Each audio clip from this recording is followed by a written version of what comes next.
Hi guys, today I just wanted to do a quick video on the egg shaker, or in this case, the pear shaker. So I do in fact own several egg-shaped egg shakers. This one just happens to be kind of a joke shaker. It's a pear, it's even got a sticker. It's called the Fruit Shake, extra fancy from Remo, made in China.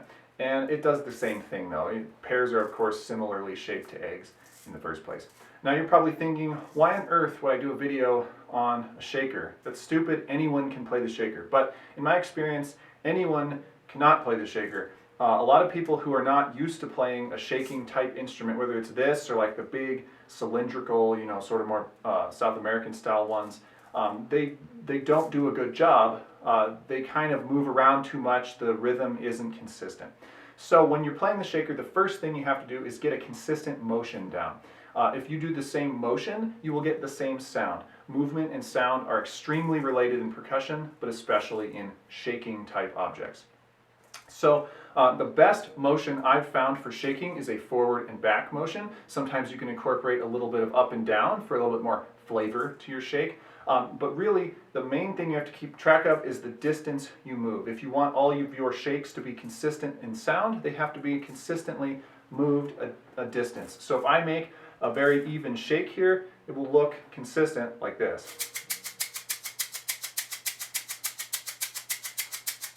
You can see I'm moving about the same amount each time. If I want to shake slower, I move a different amount. And faster, it'll be smaller. Which, that does take some practice, believe it or not. Now, of course, you can accent some of your hits on the shaker, and that you will do by changing the intensity and the distance of the accented hit compared to the unaccented. So if I just want to give an accent on the downbeat,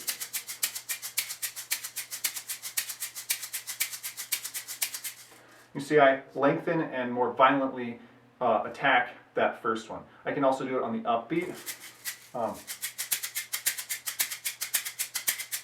or you could do it towards you.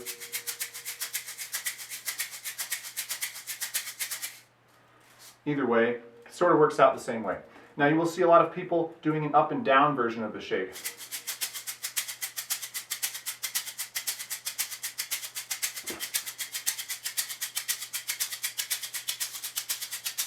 That gives it just a little bit more character, say for like a samba sound, than just perfectly back and forth. It depends on the sound you're going for.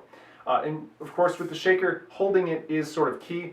I typically hold it this way. It would also work this way.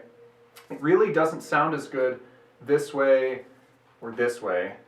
And it also doesn't sound very good if you clench it too much. You kind of have to let it resonate, and you want the beads or the sand or whatever's in there to impact the fattest part of the egg shape. That just gets you a better shake sound. If you shake too little, or not violently enough, the sand kind of just sloshes around in there instead of impacting the walls. And that sort of full impact on the walls around the edge of the shaker is what gets you that shake sound. So you really do want to make sure that whatever stuff is inside there is flying through the air and not rolling around in the bottom of your shaker. Other than that, it's pretty easy. You just want to make sure you're doing it, again, consistently.